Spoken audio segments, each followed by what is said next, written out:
Bonjour à toutes et tous, bienvenue dans les coulisses du Grand Lyon. Mon invité du jour, Raphaël Arnaud, bonjour. Bonjour. Vous êtes le porte-parole de la Jeune Garde, mouvement antifasciste. Vous êtes investi dans la mobilisation contre la réforme des retraites. Alors quand on regarde vos dernières déclarations, il y a beaucoup de dénonciations de violences contre les manifestants. Je ne vous ai pas vu réagir en revanche sur le saccage de la mairie du 4e arrondissement ce week-end. Alors vous avez dit des violences, des déclarations contre les manifestants, Non, contre les violences de l'extrême droite, vous voulez dire? C'est ça? non, non, je parle. Vous dénoncez les violences, notamment policières, contre les Oui, manifestants. oui, oui, bien sûr. Oui, parce que là, on voit bien qu'il y a un bond en avant dans la répression côté Macron. Ça s'accompagne logiquement avec le 49-3, hein. C'est-à-dire qu'on est rentré dans un rapport de force pur et dur. C'est le gouvernement Macron qui l'a cherché. Les organisations syndicales, je pense, ont montré à de nombreuses reprises que les gens ne voulaient pas de cette réforme, notamment avec des mobilisations particulièrement massives. On voit bien que ça ne fait absolument pas bouger le gouvernement, notamment qui a méprisé violemment les syndicats en ne les invitant même pas à la table des discussions. Et derrière, il y a cette histoire du 49-3, je pense que c'était la goutte de trop. Et aujourd'hui, il y a une violence extrême qui nous est posée dans cette société. On a un gouvernement qui est seul contre tous et qui ne comprend qu'une chose, c'est le rapport de force. Oui, effectivement, il y a de la violence qui s'exprime dans la rue.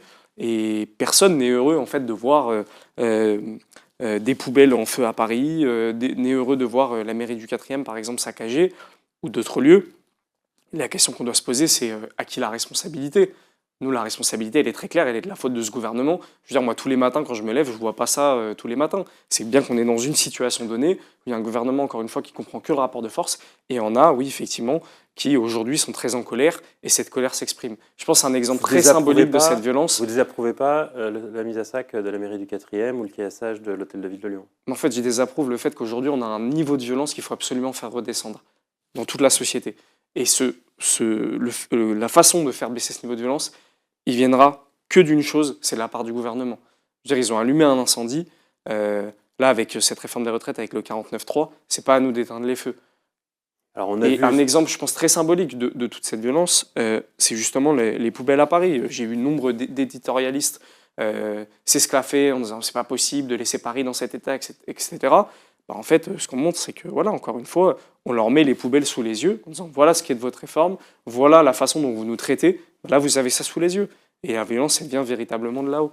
Pour bien comprendre, on a vu beaucoup de tags antifa, notamment sur l'hôtel de ville de Lyon, sur la mairie du 4e, même sur la mairie du 1er aussi. Ce sont des gens de votre mouvement qui font ça?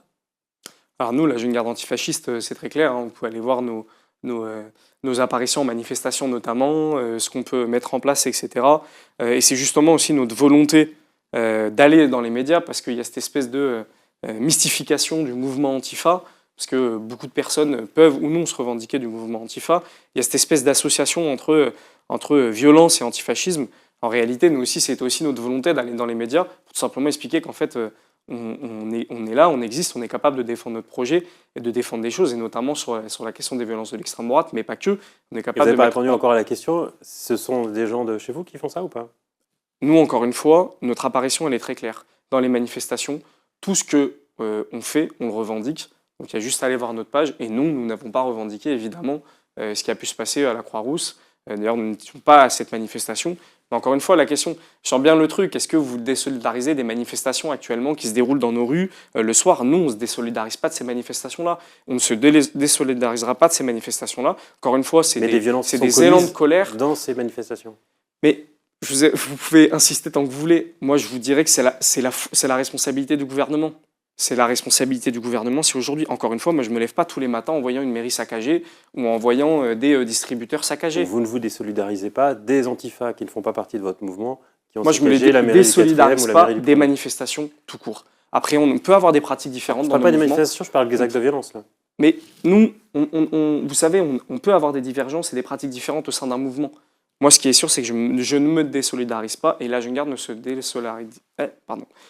désolidarise pas des manifestations en cours qui ont lieu tous les soirs partout en France. Voilà. Et des actes de violence? Moi, encore une fois, je remets la responsabilité sur ce gouvernement. On entend beaucoup le maire de Lyon intervenir dans les médias nationaux sur la présence de l'extrême droite à Lyon. Il a été critiqué par l'opposition pour ça, en disant que ça faisait donner une mauvaise image de la ville. Vous, est-ce que vous estimez qu'il a raison, qu'il y a une vraie menace à Lyon? Bah, bien sûr qu'il y a une vraie menace. Et les personnes qui diront le contraire, je ne sais pas quels intérêts elles ont à défendre ça, mais c'est un véritable problème. Et en fait, pour le coup, là, ces violences, elles existent depuis maintenant plus de 10 ans. Elles s'accentuent avec un degré de violence toujours plus élevé. C'est malheureux, effectivement, qu'il y ait très peu de réactions politiques et médiatiques dans notre ville depuis maintenant, encore une fois, plus de 10 ans. C'est aussi pour cette raison, encore une fois, pour laquelle on a mis un porte-parole et l'idée de faire entendre cette voix-là de résistance antifasciste. Je me suis présenté aux élections législatives au printemps dernier. Juste avant les résultats du premier tour, il y a quand même un leader d'extrême droite qui était très investi dans Génération Identitaire, qui s'appelle Adrien Rago, dit Adrien Lassalle, qui a quand même tenté d'égorger un jeune dans les pentes, alors qu'il en a planté un dans le bras dans les pentes de la Croix-Rousse, et l'autre, il a essayé de l'égorger au cou, quoi. Il avait une marque juste ici. Heureusement, il a reculé de quelques centimètres, sinon il y passait. C'est un véritable problème. Et on ne parle pas de cassage de vitrine, là. On parle de tentative de meurtre, en fait. Tentative d'assassinat, plusieurs fois, de la part de ces militants d'extrême droite. Et ça, c'est pas possible. Puis plus globalement, au niveau national, ces violences-là d'extrême droite, malheureusement, ne sont pas présentes qu'à Lyon. Hier, c'était le triste anniversaire de la mort de Federico Martin Aramburu, le rugbyman international argentin, qui s'est fait tuer de plusieurs balles dans le corps par 2 militants du GUD, donc un groupuscule très proche du parti de Marine Le Pen, en plein Paris, il y a un an, quelques semaines avant la présidentielle, aucune réaction de la classe politique et médiatique. Ça signifie c'est un véritable scandale. vous avez des échanges avec la mairie écologiste sur ces sujets? Vous les incitez à réagir? Nous, ça peut nous arriver effectivement d'avoir des échanges. Après, je vous avoue que la mairie, pendant plusieurs mois, notamment à son installation, n'a pris quasiment aucune déclaration publique sur ces violences de l'extrême droite, sur les locaux d'extrême droite.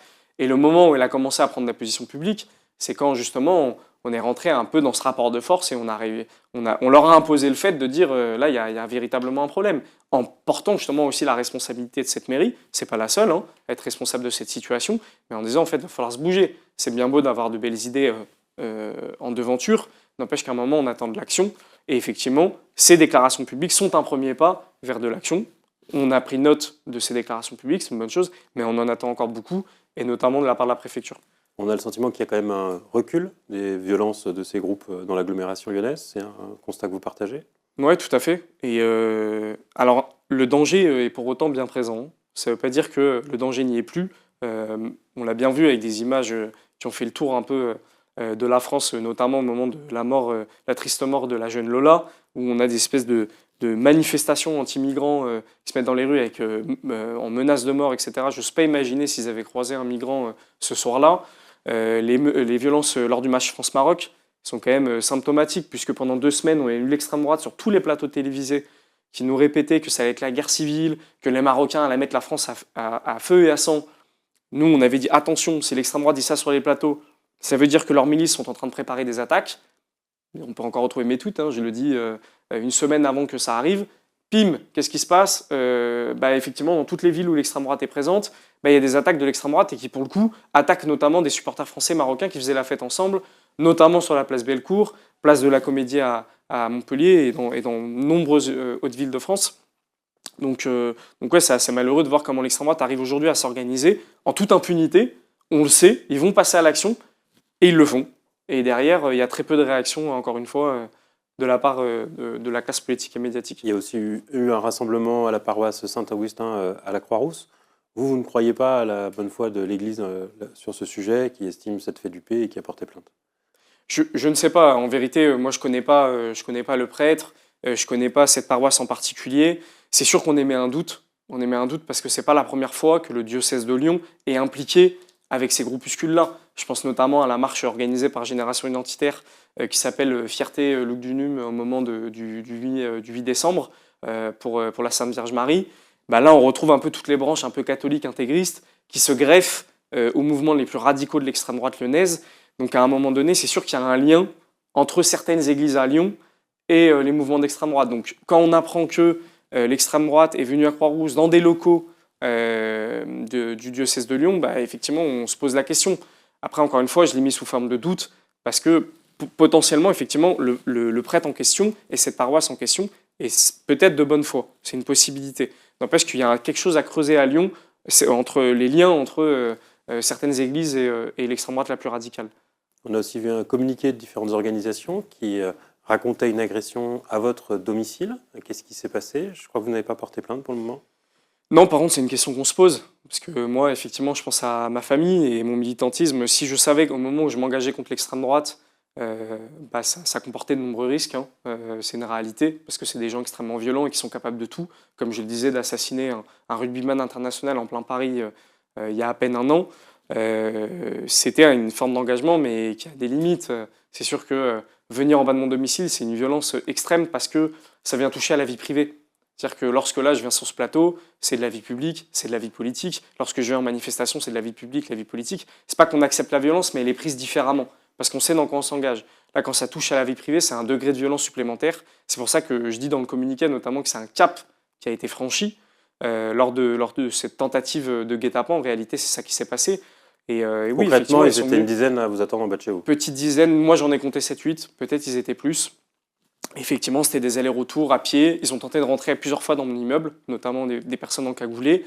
Ils avaient 3 véhicules, hein, une moto et deux voitures. Et puis, c'était des va-et-vient entre ces différents véhicules pour espérer que je sorte. Malheureusement, encore une fois, quelqu'un de ma famille et du voisinage aussi en masse les avait vus, parce que bon, c'était quand même assez visible, hein, encagoulés.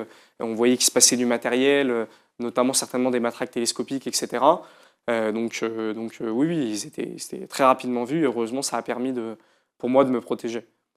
Dernière question, on annonce Éric Zemmour ce week-end à Villeurbanne. Vous avez déjà sonné la mobilisation. Vous souhaitez empêcher ce rassemblement, y compris par le rapport de force? Ouais, de toute façon, en politique, tout est question de rapport de force. Après, la question, c'est quels moyens on utilise. Y compris par la violence? Qu'est-ce que la violence? Encore une fois, moi je pense que le 49.3 est extrêmement violent.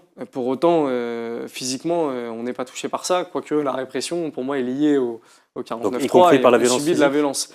Non, nous ce qu'on va essayer de construire, là, de toute façon, pour la venue d'Éric Zemmour, c'est très simple. C'est de montrer qu'il y a un danger, pour le coup physique, pour les gens, et ça ne viendra pas de notre part.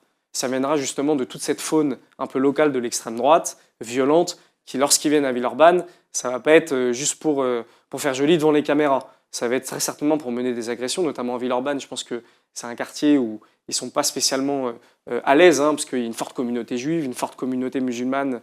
C'est un quartier très mélangé culturellement et très ancré à gauche. C'est des quartiers généralement qu'ils ont l'habitude de cibler, je pense notamment à la Croix-Rousse.